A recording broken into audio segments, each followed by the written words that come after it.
한 4년 전에 제가 여러분께 소개해드렸던 에피소드 하나를 다시 말씀드리고자 합니다.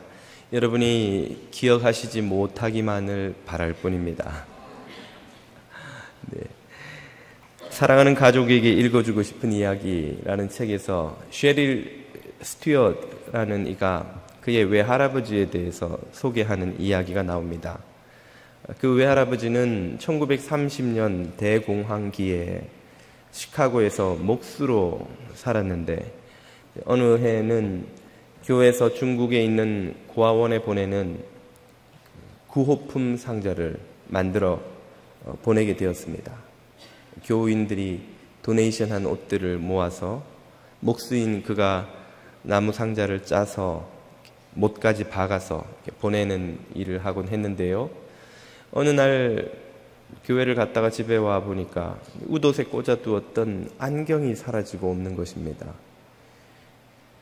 집과 교회를 샅샅이 뒤지기를 며칠을 한 끝에야 무슨 일이 일어났는지를 깨닫게 되었습니다. 그 구호품 상자를 싸다가 거기에 안경이 떨어져 그만 같이 중국으로 가버린 것이지요.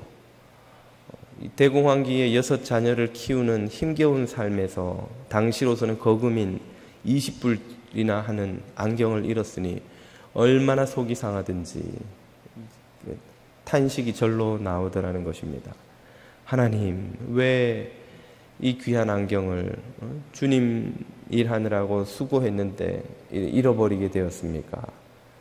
탄식해 본들 무슨 뾰족한 수가 없는지라 그렇게 잊어버리고 시간이 흘렀는데 몇 달 후에 그 중국에서 고아원을 운영하시는 선교사님이 귀국해서 그 교회에 와 설교를 하시게 된 것입니다. 선교사님은 먼저 교회가 보내준 그 구호품에 대한 감사의 말로 설교를 시작하셨는데 제일 먼저 이렇게 아직도 그 감격이 사라지지 않은 듯한 목소리로 말씀하시는 것입니다. 여러분이 보내준 구호품 중에 가장 저를 감동시킨 것은 바로 안경이었습니다. 공산당이 고아원에 들이닥쳐 내 안경과 모든 것을 다 망가뜨리고 떠난 뒤에 앞도 볼 수 없고 두통이 심해서 동료들과 더불어 매일 이 문제를 놓고 기도하며 괴로워하고 있는데 여러분이 보내주신 구호품을 여는 순간 거기에 바로 안경이 있는 것이 아니겠습니까? 도대체 여러분은 제게 안경이 필요하다는 것과 제 눈의 도수까지를 어떻게 그렇게 정확히 알고 그 안경을 보내셨단 말입니까? 그 설교를 들으면서 교인들은 다 생각하기를 선교사님이 다른 교회에서 온 구호품이랑 혼동을 하셨나 보다. 우리는 안경을 보낸 적이 없는데 라고 생각을 했지만 그 쉐릴의 외할아버지는 뒷자리에 앉아 조용히 눈물을 흘리며 그 선교사님에게 안경을 주시기 위해 하나님께서 자신의 의도 주머니에서 그것을 꺼내 상자에 집어넣으셨다는 그 주님의 손길을 깨닫게 되었던 것입니다. 이 에피소드의 제목을 편집자는 완벽한 실수라고 붙였습니다. 인간에게 있어서 그것은 실수에 불과하지만 하나님께는 실수가 없다는 것이죠. 우연이 없는 것입니다. 하나님은 그 인간의 실수를 통해서도 당신이 하고자 하는 완벽한 구원의 역사를 행하고 계셨던 것입니다. 우리의 삶은 우리가 들여다보기에 온통 설명할 수 없는 우연과 모순과 부조리로 가득해 보입니다. 그래서 하나님을 인정하지 않는 사람들이 세상의 기원과 현재의 삶을 설명하기에 세상이란 끝없이 반복된 우연과 시간이 결합한 결과에 불과하다고 설명하는 것도 하나도 이해 못할 바가 아닙니다. 보이는 것으로만 판단하면 그 말이 맞는 거예요. 눈에 보이는 것으로만 보면 우연이요, 실수요, 그저 의미 없이 일어나는 사건들의 연속에 불과하지만 보이지 않는 세상이 그 뒤에 있으며 그곳에서는 목적과 의미를 가지신 하나님이 필연을 통하여 필연적으로 당신의 뜻을 이루시는 이 구원 역사를 자녀들의 삶 속에서 이루어가고 계신다는 것입니다. 그 사실을 고린도후서 4장 18절은 이렇게 설명해 줍니다. 우리가 주목하는 것은 보이는 것이 아니요 보이지 않는 것이니 보이는 것은 잠깐이요 보이지 않는 것은 영원함이라. 보이지 않는 세상이 있으며 그 세상 속에서 하나님은 분명한 목적을 가지고 오묘한 계획 가운데 놀라운 능력으로 그 구원의 역사를 이루어가고 계신다는 말입니다. 우리는 이렇게 일하시는 하나님을 사도행전을 통해서 만나게 됩니다. 오늘 읽은 사도행전 10장은 사도행전의 전반부와 후반부를 가르는 전환점 같은 자리에 있습니다. 사도행전의 전반부에서는 성령에 의해 탄생한 교회가 예루살렘과 온 유대와 사마리아까지 복음을 전파하는 이야기가 소개되죠. 그리고 후반부로 접어들면 그 교회의 복음이 팔레스틴의 경계를 넘어서 땅 끝까지 이방인에게 전파되어 가는 과정을 소개해 줍니다. 그런데 이렇게 사도행전의 전반부에서 후반부로 복음이 팔레스틴의 경계를 넘어서기 위해서는 먼저 극복해야 할 장애물이 있습니다. 그것은 바로 유대인의 마음속에 뿌리 깊게 자리 잡고 있는 이방인에 대한 혐오감과 적대감이죠. 혐오감이라고 한다면 유대인들이 이방인들을 향해 가지는 태도, 이방인들을 마치 개처럼 여기는 그 멸시하는 마음, 그 혐오감이 있는 것이고, 적대감이라고 한다면 이 이스라엘을 오랜 세월 동안 점령하고 압제하고 착취해온 그 헬라 제국과 로마 제국에 대한 적대감인 것이죠. 이스라엘 사람들이 이 이방인들에 대해서 가지는 혐오감이나 적대감은 이 3.1절을 맞아서 참 위안부 문제로 망언을 일삼는 일본의 우익들의 뉴스를 보면서 우리가 느끼는 그런 분노와는 비교할 바가 아닙니다. 우리도 정말 일본 우익들의 그릇된 역사인식과 주장을 들으면 화가 치밀고 여러분 3.1절을 맞아서 드리는 말씀입니다만 최근에 귀향이라는 위안부를 다룬 영화가 한국에서 개봉되었다고 합니다. 예전에 위안부 문제를 다룬 어느 만화를 제가 잠깐 보게 됐는데요. 한 몇 장을 넘어가니까 책장을 넘길 수가 없는 거예요. 뒤에 어떤 이야기가 펼쳐질지를 알고 나니까 그 뒷장을 볼 수가 없는 거예요. 얼마나 그런 우리 조상들이 당했던 고통을 생각하면 우리 마음에 치밀어 오르는 분노를 감당할 수 없는 그런 참 아픔을 느낍니까? 아직도 저는 그 만화를 뒷장을 못 봤습니다. 언젠가는 봐야 되겠다 생각은 하지만, 그래서 귀향이라는 영화도 보러는 가야겠는데 보러 갈 수 있을지 모르겠는 거예요. 극장은 들어가면 중간에 나오기가 어렵잖아요. 책은 그냥 덮어버리면 그만인데. 그런 분노를 우리는 일본의 군국주의자들에게 느끼죠. 과거에 제가 대학 시절에 섬겼던 선교단체에서 선교대회를 했는데 일본 선교사로 가셨던 분들이 스피치하는 시간에, 보고하는 시간에 한결같이 첫 마디가 그거입니다.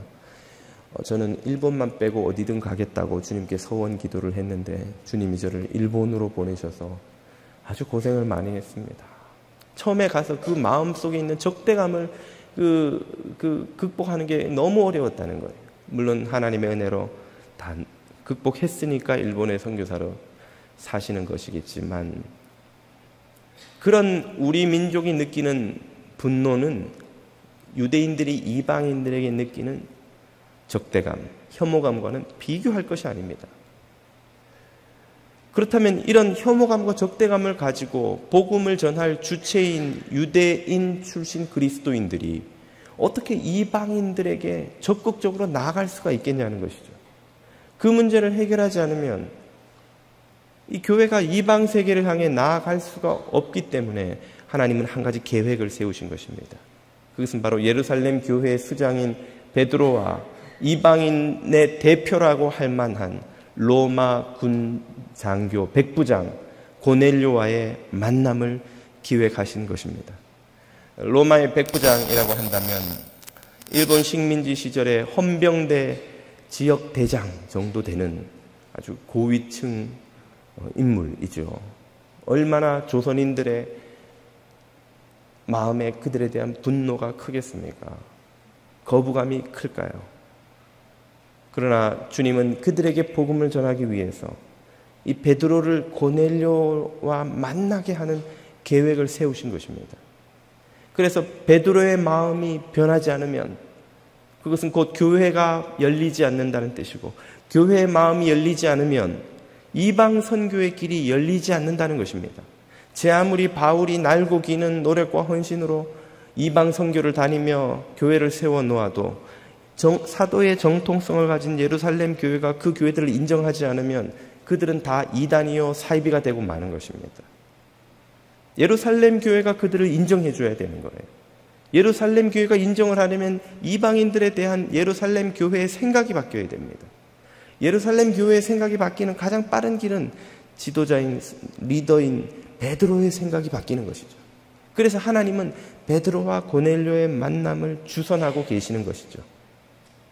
마치 중매장이가 청춘 남녀를 소개해서 만나게 하듯이 주님은 베드로와 고넬료를 만남의 자리로 이끌어 가십니다. 그것을 우리는 사도행전 10장 3절 이하에서 이렇게 봅니다. 하루는 제9시쯤에 오후 3시입니다. 유대교의 오후 기도 시간이죠. 이때에 고넬료가 기도했다는 것은 앞에서도 나옵니다만 그가 유대교에 깊은 관심을 가지고 입교하기 위해 훈련을 받는 과정 중이라고 할 수 있는 것이죠. 제9시쯤 되어 환상 중에 밝히 봄에 하나님의 사자가 들어와 이르되 고넬료야 하니 5절 내가 지금 사람들을 요바에 보내어 베드로라 하는 시몬을 너의 집으로 청해라. 고넬료에게 베드로를 만나라고 명하십니다. 또한 베드로에게도 주님이 나타나시죠. 19절 베드로가 그 환상에 대하여 생각할 때에, 베드로가 본 환상은 우리가 앞에서 이미 읽어보았죠. 하늘에서부터 그릇이 내 귀퉁이에 보자기 같은 것에 매어 내려오는데 온갖 더러운 부정한 짐승들이 거기 가득히 들어있는 것이죠. 그리고 베드로에게 그것을 먹으라는 음성이 들려옵니다.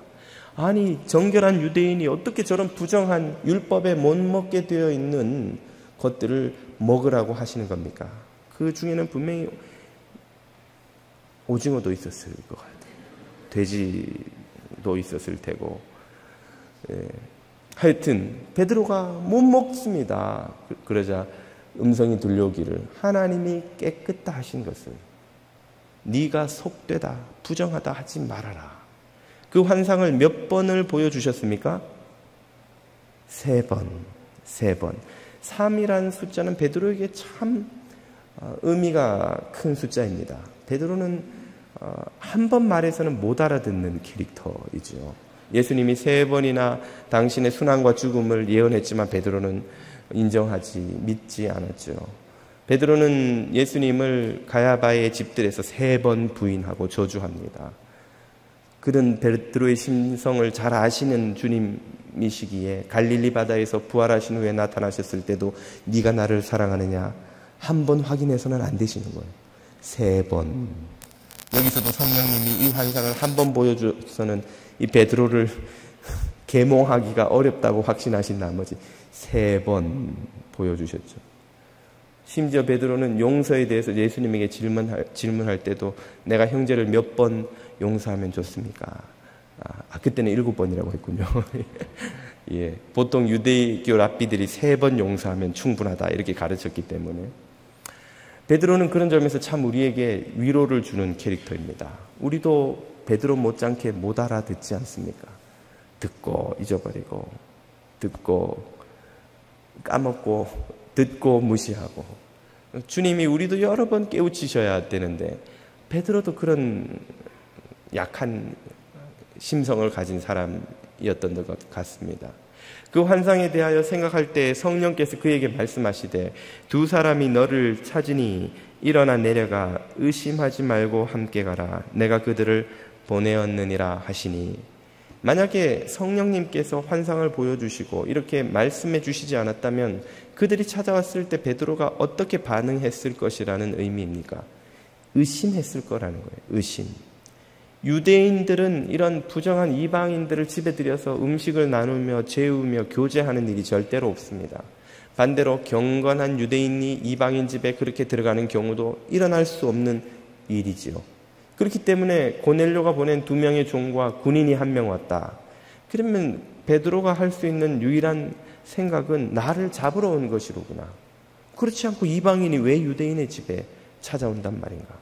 의심할 수밖에 없었겠지요. 성령님께서 의심하지 말라고 하신 것입니다. 내가 보냈으니까 네가 따라가서 고넬료를 만나라는 것이죠. 이 성령님의 말씀 때문에 그들과 함께 다음날 베드로가 고넬료의 집에 가서도 주저주저합니다. 참 처음 만난 자리에서 할 수 없는 무례한 말이죠. 우리 유대인들이 이방인들하고 교제하지 않는 줄 잘 아시지만 제가 성령님의 음성을 듣고 어쩔 수 없이 왔습니다. 얼마나 무례한 말입니까? 유대인들은 별로 그런 말이 이방인들에게 기분 나쁘게 들릴지 말지는 신경 쓰지 않아요. 지금도 그렇습니다. 그래서 이스라엘을 방문하는 사람들은 항상 불만이 많아요. 얼마나 유대인들이 관광객도 무시하는지, 와서 자기 나라 위해서 돈 쓰고 이런 거 별로 신경 안 써요. 올 테면 오고 갈 테면 가고 우리 룰을 지키든지 아니면 나가라는 식이기 때문에 관광객들이 기분이 많이 나쁩니다. 그런 오랜 역사적인 몸에 배어있는 태도죠. 그 유대인 그런 말을 하면서 주저하면서 고넬료의 집에 들어가서 그의 말을 듣고 메시지를 반신반의하며 전했는데 놀랍게 설교하는 중에 성령이 막 그들에게 임하시는 것을 베드로가 보고 깜짝 놀라서는 하나님의 뜻을 그제서야 깨닫고 그들에게 세례를 베풀죠. 그리고 그 소식이 알려지기가 무섭게 베드로가 예루살렘으로 돌아오니까 예루살렘 교회에 바리새파 출신 기독교인들이 베드로를 맹비난하는 것입니다. 어떻게 이방인 집에 들어가서 교제하고 심지어 세례를 어떻게 교회 리더가 그럴 수가 있느냐라고 베드로를 비난하자 베드로가 자신이 본 환상으로부터 모든 있었던 일을 자세히 그들에게 설명합니다. 그리고 나서야 교회의 생각이 바뀌는 거예요. 사도행전 11장 18절을 보십시오. 그들이 예루살렘 교회의 회중들이 말이죠. 베드로의 고넬료와의 만남에 대한 이 모든 말을 다 듣고 그제서야 잠잠하여 하나님께 영광을 돌려 이르되 그러면 하나님께서 이방인에게도 생명 얻는 회개를 주셨도다 하니라. 이 말은 이때까지 교회가 이방인도 구원 얻을 수 있다는 가능성을 생각해 보지 않았다는 이야기예요. 이방인이 구원 얻을 수 있다? 이건 가능한 아이디어가 아닌데 베드로의 모든 경험을 듣고 설명을 듣고서야 하나님이 이방인에게도 그러면 구원의 문을 열어주신 것이 맞구나 하는 것을 그제서야 받아들이게 된 것입니다. 이렇게 교회가 이방인에 대해 마음의 문을 열었기 때문에 이제 사도 바울을 비롯한 이방인의 선교자들이 전하는 복음이 이방 교회를 세우고 또 그들이 예루살렘 교회의 인정을 받을 수 있게 된 것이죠. 그 과정이 사도행전 15장의 예루살렘 첫 공의회를 통해서 쭉 소개가 됩니다. 이것이 오늘 우리에게 주는 메시지가 무엇입니까? 베드로와 고넬료의 만남은 우연이 아니라 하나님의 필연적인 인도하심, 그분의 세심한 구원 역사의 계획 가운데 이루어진 일이라는 사실이 중요합니다. 이 말은 곧 우리들의 삶에서 일어나는 모든 사건, 우리들의 모든 만남이 하나님의 계획 가운데 있는 완벽한 인도하심 가운데 있는 것이라는 말입니다. 다시 말해서 여러분의 아내와 여러분의 남편이 하나님의 계획 가운데 만난 여러분의 갈비뼈인 줄을 믿으시기 바랍니다. 여러분이 일하는 일터가 하나님이 보내신 일터요. 여러분이 섬기는 이 교회가 하나님이 보내셔서 오게 된 교회요. 이 미주 땅에서 이 뉴저지에서 살아가는 이 삶이 우연히 어쩔 수 없이 어떻게 하다 보니 이민 와서 살게 된 것이 아니라 하나님의 인도하심인 줄로 믿으시기를 바랍니다. 이 믿음을 갖는 것이 중요합니다. 많은 사람들이 이 믿음 갖기를 대단히 어려워합니다. 그 이유는 그 과정이 모범적이지 않기 때문이죠. 성경에 나오는 것처럼 뭐 기도하다가 무슨 하나님의 인도를 열심히 구하다가 내가 어떻게 하면 좋겠습니까? 미국으로 가라. 이런 음성이라도 듣고 온 거라면 믿겠는데 말이죠. 열심히 기도하고 찾던 중에 하나님의 인도하심이라는 것을 부정할 수 없는 어떤 방법을 통해서 이 남편을 만나서 이 여자를 만나서 가정을 이룬 것이라면 하나님이 주신 내 짝이라고 믿겠는데 실제로 우리들의 삶의 대부분의 사건들은 그렇게 일어나지 않는다는 것입니다. 중매장이가 이 남자 좋다고 막 입에 발린 소리를 해서 막상 믿고 결혼해 보니까 다 거짓말이요. 뭐 재산 하나도 없고 막 뭐 막내라 그랬는데 결혼해 보니까 장남에 6남 7녀 막 이렇게 되고 막 시어머니 모시고 할머니까지 모시고 살아야 되고 사기 결혼이에요. 사기 결혼. 덜렁 애는 둘 셋 생겨가지고 이러지도 저러지도 못하고 살아가고 있는데 이 남자가 하나님이 주신 내 짝이라는 걸 믿기가 힘든 거예요. 비즈니스 한번 성공해보겠다고 있는 돈 없는 돈 바리바리 싸서 열심히 비즈니스 했는데 그만 사기를 당해서 몽땅 털어먹고 입에 풀칠이라도 하려니까 어쩔 수 없어가지고 이 직장에 나가서 참 정말 하기 싫은 일, 정말 힘든 고된 일을 마지못해 하고 있는데 이 직장이 하나님이 내게 보내신 나를 인도하신 곳이라는 걸 믿기가 힘든 겁니다. 내가 막 금식 기도하면서 어느 교회를 가야 될까요? 이래가지고 무슨 음성을 듣고 뉴저지 장로교회에 온 것 같으면 좋겠는데 교회가 깨져가지고 여기도 못 가겠고 저기도 못 가겠고 아이고 막 고민하다가 차 타고 지나가다가 보니까 마침 누구한테 전화가 와가지고 이 교회 한번 와보라 그래서 보니까 뭐 덜렁 그냥 들어온 게 전부예요. 그런데 하나님이 이 교회를 나에게 보내신 교회라고 믿기가 어려운 것이죠. 이민생활도 마찬가지. 흘러 어쩔 수 없이 뉴저지로 왔어요. 이게 솔직한 내 심정인데 하나님이 인도하셔서 여기에 왔다는 게 쉽게 믿을 수가 없는 것입니다. 그런 것으로 고민하는 우리에게 도전하는 젊은이가 있습니다. 이 젊은이는 형제들에게 속아서 팔려서 청춘을 모두 노예와 죄수의 세월을 보내버린 불행해 보이는 젊은이죠. 우리가 잘 아는 요셉입니다. 그가 후에 그를 배신한 형들을 만났을 때 한 이야기를 한번 들어보십시오. 유명한 창세기 45장 5절 말씀입니다. 당신들이 나를 이곳에 팔았다고 해서 근심하지 마소서. 한탄하지 마소서. 하나님이 생명을 구원하시려고 나를 당신들보다 먼저 보내셨나이다. 형제들이 그를 팔아넘긴 것이 선한 일도 아니고 맞는 일도 아니고 합리적인 것도 아니고 정상적인 것도 아닌 거예요. 그것은 악이며 죄며 있어서는 안 되는 일이죠. 그런데 그 일을 이 요셉이라는 젊은이는 하나님의 손길이라고 고백하고 있는 거예요. 하나님이 자기를 보냈다는 거예요. 이집트로. 요셉이 고민하면서 내가 어디로 이민 가면 좋을까 고민하다가 이집트로 이민 간 게 아닌 거예요. 등 떠밀려가지고 팔려가지고 이집트로 간 거예요. 미국 계획하고 오신 분들도 계시겠지만 이래저래 뭐 뜻하지 않게 하던 비즈니스가 안 돼서 일도 안 되고 저것도 안 되고 남미로 갔다가 저 캐나다 갔다가 국경 넘어서 뭐 오다 보니까 미국 와가지고 뉴저지까지 흘러 들어와 살게 된 분들도 내가 뭐 어쩌다 보니 온 거지 이게 하나님의 인도하심인가. 요셉도 마찬가지예요. 요셉은 보디발의 집에 갈 생각을 한 것도 아니고 죄수로 청춘을 보낼 계획을 세운 적도 없습니다.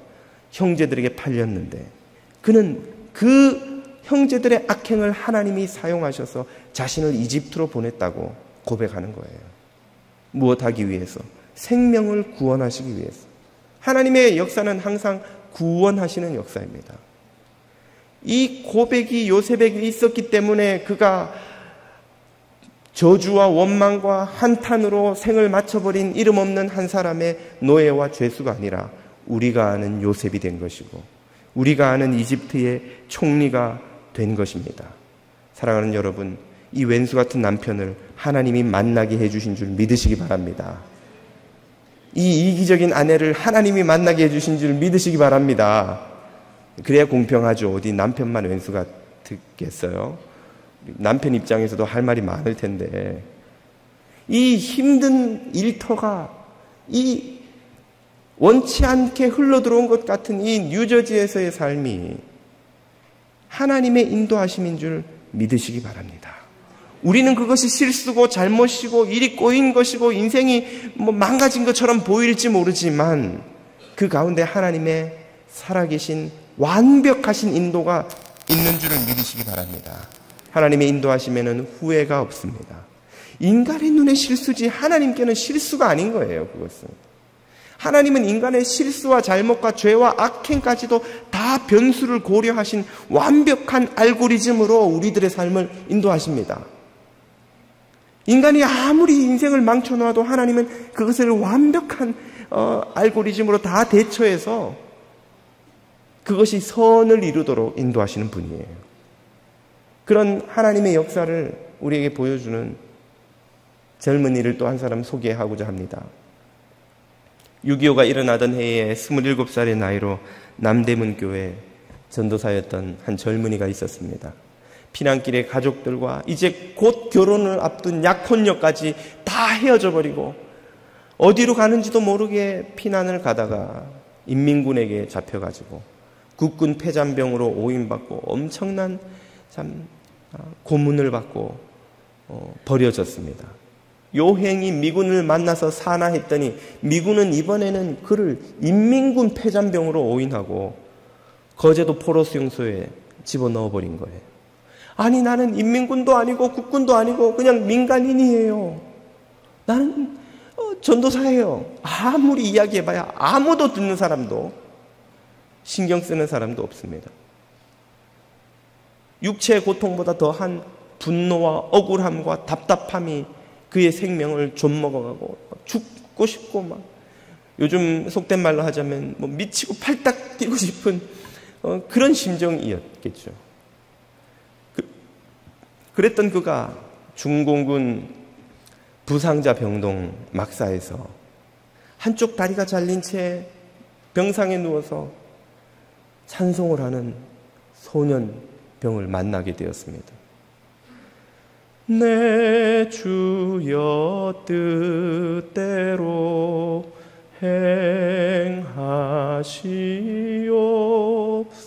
행하시옵소서. 그 찬양을 들으면서 그가 정신이 번쩍 든 것입니다. 그는 자신의 이 설명할 수 없는 무미해 보이는 억울하고 답답한 고난의 연속이, 그래서 원치도 않은 예상치도 못한 거제도 포로 수용소로 흘러들어온 이 삶이 하나님의 뜻하심 아래, 인도하심 아래 있다는 것을 깨닫게 되었습니다. 이 수많은 영혼들이 포로 수용소에서 신음하며 다리가 잘려 팔이 잘려 죽어가며 저주하며 원망하며 서로 싸우며 욕하며 죽어가는 이 수용소에 목사가 없는 거예요. 전도사가 아무도 없는 거예요. 하나님이 전도사인 나를 이유도 없이 이곳에 흘러들어오게 하셨을 리가 없다는 것을 그는 그제서야 깨닫고 하나님 앞에 회개하고, 한 손에는 성경을 들고 한 손에는 물통을 들고 자리에서 일어나 중공군 부상병동 막사로 들어갑니다. 그는 그때부터 누워서 신음하는 환자들을 상처를 씻겨주고 위로하고 그들에게 복음을 전하고 그들을 치유하는 의사들을 도와서 쉬지 않고 그들을 돌아봅니다. 그를 의심하고 경계하는 중공군 포로들을 향해 한결같은 자세로 섬기며 전쟁이 벌어진 내내 그곳을 군종 목사처럼 섬깁니다. 그리고 마침내 전쟁이 끝나고 포로들이 석방되던 그 해에, 그러나 그는 석방을 보지 못하고 그 자신도 병으로 신음하던 중에 중공군 한 환자를 씻기고 자리에서 일어서다가 쓰러져서 그 길로 다시는 일어나지 못했습니다. 그가 바로 소설가 정연이가 쓴 책 내 잔이 넘치나이다의 실제 주인공인 맹의순 전도사입니다. 그의 추모 예배에 구름같이 몰려든 중공군 포로들이 통곡을 하며 그를 위해 읽었던 추모사의 한 대목을 잠깐 소개해드리고자 합니다. 평화의 왕자, 화평의 사도, 인의 왕 맹의순 선생이 가시다니 우리는 서로 말이 통하지 않던 이방인이었습니다. 우리는 그를 경멸하고 무시했었습니다. 그러나 그의 얼굴은 온화했고 우리를 돕는 그의 행동은 희생정신으로 언제나 꾸밈없이 한결같았습니다. 우리는 대개가 그 무엇인가에 몹시 화를 내고 있는 사람들이었습니다. 적이 따로 없었습니다. 모든 것이 원망스럽고 우리를 전장으로 보낸 이들을 죽도록 원망했습니다. 그러한 우리들에게 맹선생은 십자가의 도를 가르치기 시작했습니다. 깊은 밤 신음소리가 낙수처럼 쏟아질 때 선생은 인자한 그릇이 되어 우리들의 온갖 고통과 신음을 하나하나 다 받아내고 우리들이 편안히 잠들 수 있도록 재워주는 천사로 오시는 것이었습니다. 선생의 한 손에는 성경책이, 다른 손에는 물통이 들려져 있었습니다. 선생은 움직이지 못하는 환자를 골고루 만져주고 주물러 주면서 그렇게 간절히 기도를 하셨습니다. 우리는 그 말을 알아들을 수 없었지만 그 기도를 듣고 있으면 고통이 사라지고 잠 못 이루던 육체가 편안한 잠을 이루곤 했습니다. 우리는 모두 통곡합니다. 우리는 모두 통곡합니다. 그러나 우리는 맹선생을 만나기 위해서라도 예수 안에 있어야 한다는 것을 깨닫고 있습니다.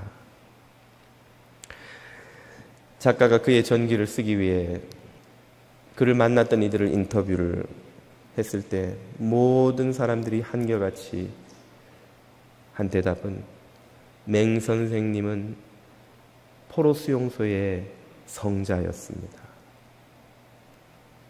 맹선생님이 나에게 예수를 가르쳐 주었습니다. 하는 것이었습니다. 만약 맹의순이라는 이 젊은이가 그가 겪은 일들을 그저 운 없어 벌어진, 재수 없어 만나게 된 일로 치부해버리고 말았다면 그는 저주와 원망을 쏟아놓다가 사라져간 수많은 수용소의 포로들 중 한 사람으로 그의 인생을 마치고 말았을 것입니다. 그러나 그는 그 고난과 그 이해할 수 없는 사건들 속에 하나님의 완벽한 인도하심이 있다는 것을 깨달았습니다. 그 포로 수용소야말로 주님이 자신을 보낸 선교지요, 그곳에서 자신에게 할 일이 있다는 것을 깨달았던 것이죠. 그래서 그는 성자와 같은 삶을 살며 수많은 사람들을 하나님께로 인도한 하늘에서 빛나는 별과 같은 인생이 되었던 것입니다. 오늘 우리들의 삶이 우리가 원치 않게, 우리가 뜻하지 않게 우리의 계획과 달리 이루어져 온 우리의 가정과 우리의 일터, 우리의 삶의 자리가 포로 수용사가 되느냐 아니면 선교지가 되느냐는 오늘 우리가 가지는 믿음에 달려있는 것입니다. 우리의 삶을 하나님이 완벽히 인도하고 계시고 우리들의 실수와 잘못과 어리석음마저도 사용하셔서 선을 이루고야 마시는 그 하나님의 완전한 섭리와 능력을 믿을 수 있다면 우리의 가정은 포로 수용소가 아니라 선교지로 바뀔 것이며 우리의 일터는 지옥이 아니라 천국과 같은 곳으로 바뀌게 될 줄로 믿습니다. 오늘 하나님이 완벽한 인도하심으로, 완전한 인도하심으로 저와 여러분을 이 자리까지 이끌고 계심을 믿으실 수 있기를 바랍니다.